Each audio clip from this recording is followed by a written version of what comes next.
So John's working on his mini ground station here for his mini quadcopter over here that he wants to put FPV on. He's going to use 5.8, and he's got a tiny transmitter and camera down here that he wants to mount on this quadcopter. I think it's an MQX. Yeah. And so he's working on that ground station. And then over here I'm working on my quadcopter with some of the suggestions from all my good buddies on the YouTube. And I just want to thank you all for helping me on this. I'm still working on the 1280 problem, 1280 megahertz, washing out everything like the GPS and my 2.4 gigahertz receiver. So one thing I'm doing, and this is something that somebody else suggested in another video, was to put a wide angle lens on my camera. So I got a 2.8 version from Ready Made RC. I just happened to see that while I was ordering the low pass barrel filter, which is under here. But I just want to thank everybody for helping me again. Jimmy Gray, he was talking about vertical separation and putting the antenna on the bottom. And I know he wanted to put the blue beam right in the middle under the bottom, but you know, I was unable to do that right now. But I do have it underneath here. It's running upside down, so I'm going to give that a try. And also on the barrel filter, RC Pilot and Brendan Stewart, and also Black Men New Style, come up with the idea of using barrel filters. So I've got a barrel filter just screwed onto a 90-degree union down here on my receiver. The transmitter, which is underneath here. I don't know if you can see it, but you know, you've seen in my other videos the transmitter is mounted down on the bottom plate down here, and then the antenna comes off a 90-degree and comes straight up. Well, I put this extension cable on the low pass. This is 1.3 gigahertz low pass barrel filter, and then I've got a cable running over to my blue beam circular polarized antenna, which is upside down, just to give that a test. And so I want to also try some other things. Some people like FG Dude and Tracy Baker have mentioned just using a lower power Video TX, and I do have one of those. I've got a 400 milliwatt, so I might try that. The 800 milliwatt is still on here.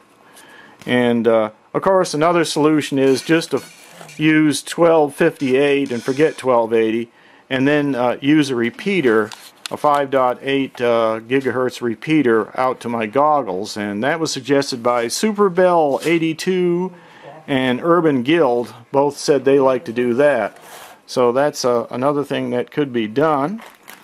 In closing on this, well, this is just an introduction, but in the closing of the introduction, I also want to mention that Octane 81 said the best solution for the GPS here is to put a notch filter on the cable. Just put a notch filter, add a stub to this cable to notch out the 1575 signal so that it doesn't interfere with the GPS. And I've heard you actually notch out about 1610 instead of 1575, so it doesn't degrade the 1280 as much. So that's another thing. I might be making a notch filter and learning how to do that. Now I should mention that my GPS already has the SAW mod installed, if you didn't see my previous video.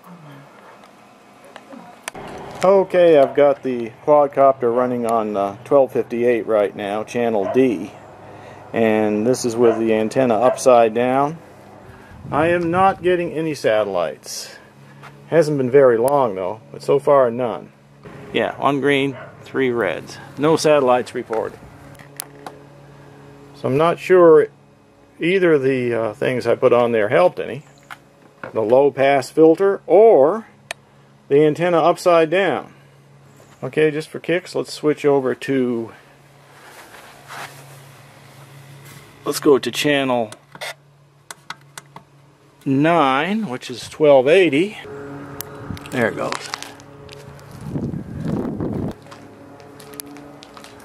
And here's 1280. got 3 satellites.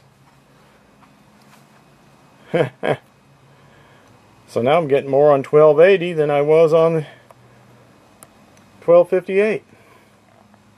I thought I saw 4 pop up there for a minute, but let's go back to 1258 because maybe I just didn't give it enough time.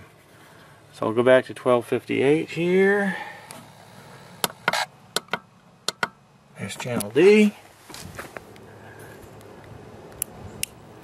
There you go. It might be it just takes a little time to acquire satellites. After all, I've only been on for 4 minutes, going on to 5 minutes. So I'm getting 4 satellites. Sort of seems like that leveled the playing field. Doesn't matter if I'm on 1280 or 1258. I'm getting about the same number of satellites. Also, I don't see all that mode switching going on, where looks like the low-pass filter may be preventing any problem with my 2.4 gigahertz receiver. Lost video there for a second, and it went to 5 satellites though. Maybe losing video because the antenna is down on the ground right now. But let's go back to 1280 just for a second and see what happens. There we go. Got 5. And this is on 1280. And there's our GPS information coming in now that we're on 5. And the reason you don't see the GPS information like the coordinates up at the top here is because of my mode. My screen mode doesn't display those. If I switch modes on the screen, I can get those to display. Before it was kind of toggling between the 3 screen modes for the GPS, like no information, and then it would go to this format, and then it would go to showing the GPS coordinates and back and forth. And I think that was from 1280 interference with my receiver, which is where the mode is being switched from my 2.4 gigahertz receiver. Next, I want to try a bandpass filter, which I've constructed here from IB Crazy's instructions. Now, I know Octane 81's probably going to be disappointed in me because he wanted me to use a notch filter. Well, the notch filter I may do if this doesn't work. I just don't have another one of these cables to make it right now. But what I could do is if this doesn't work, this is actually a longer stub than the notch filter. And the other thing about the bandpass filter is you have to short the end of it, believe it or not. I know it's crazy, but it's from IB Crazy, so it's got to be crazy. But yeah, it's shorted on the end, whereas the notch filter is open. So since this is longer and shorted, all I got to do is just cut it off to the size of the notch filter for the GPS, and it could become a notch filter. So I could do that if I need to. But right now, let's just give this a test. And keep in mind I still have the 1.3 gigahertz low pass filter, the barrel filter, still installed. So I've got both of them installed right now. Now let's just give it a try, and we'll start out with 1280 and see what happens. Okay, it's only been plugged in less than a minute, and I already got 5 satellites, so this is a tremendous success, and we're on 1280 right now. So that's with 1280, and I mean it's, and as you can see, it's only been a minute and 13 seconds, and I picked up 5 satellites. What's that, John? I'm going to move it out in the sun more, see if we get more satellites. John's going to move it away from the porch and see if we can pick up some more satellites.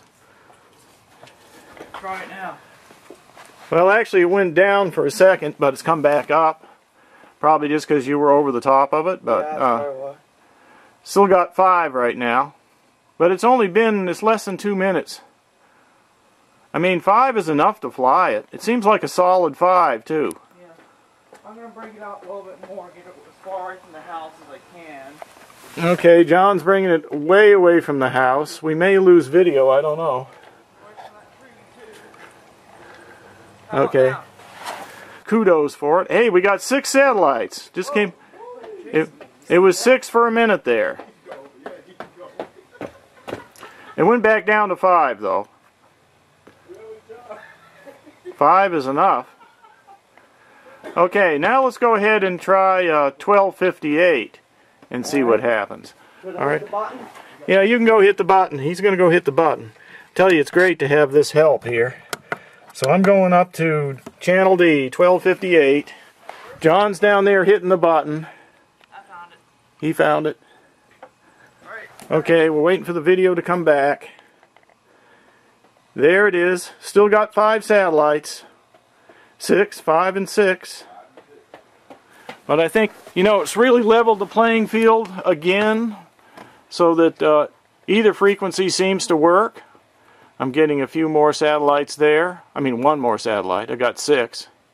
But I mean, sometimes it just takes time before you acquire extra satellites. But yeah, that's looking good. And 1280 was looking pretty good too. Okay, now that we got 6, let's go back to 1280.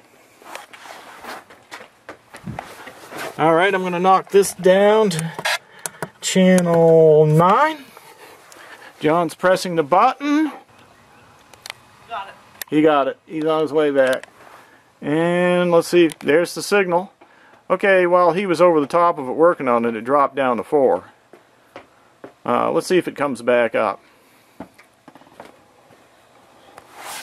Keep in mind right now, we're on channel 9. What happened? I got in front of it, I guess. Oh, what? Well, you got to remember, it's going to lose a little video probably because it's down over that hill where it's not direct line anymore. Yeah. And the antenna's on the ground. There's 5 right there. There's 6. There's 6 satellites on 1280. Right there. So it did help. It really did help.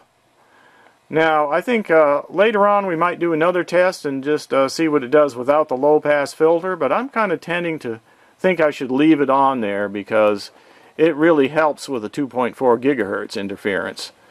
And I haven't been getting that mode switching like I used to get with that low-pass on there, so I'm thinking maybe I could use both, but, you know, I don't see any big help in taking the low-pass off because I'm still getting good video signal with both filters on there. So, yeah, I'm thinking just leave it on there because both of them are helping. So I got basically a bandpass for 1280 on top of a low pass for a 1.3 gigahertz.